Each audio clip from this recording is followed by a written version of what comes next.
Okay, so here we have the indefinite integral of x squared times e to the x dx, and we know just from looking at it that we can't use u substitution, so we're going to need to do integration by parts.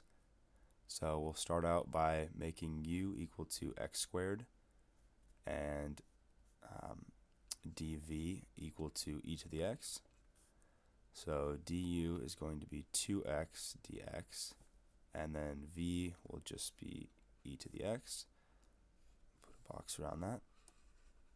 Okay, so if we follow our formula for integration by parts, it's going to be u times v minus the integral of v du, or as I like to remember it, of minus dov.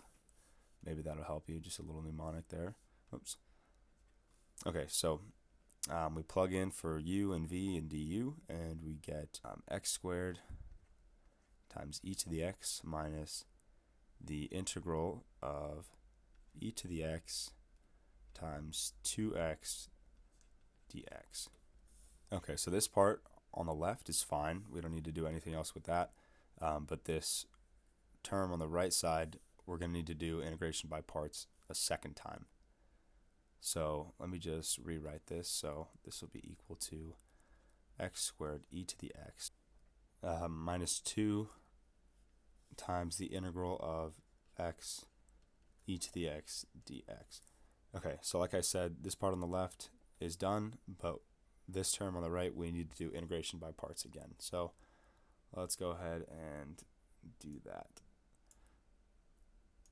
Okay, so for integration by parts the second time, we're going to make, it's going to be pretty similar to last time, so u is going to be equal to x, and du will just be dx, dv is going to be e to the x, and v will also be e to the x.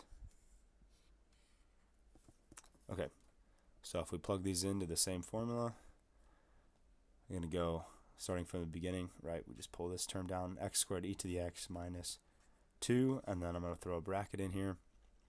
And this is going to be u times v, so x times e to the x minus the integral of v du, which is just going to be e to the x dx. Okay, so let's write it again, simplifying as we go. So x squared e to the x minus 2x e to the x plus 2 times e to the x, because the integral of e to the x is just e to the x. And so then we can pull out an e to the x just to simplify this out a little bit. We end up with e to the x times x squared minus 2x plus 2. And that is going to be our final answer.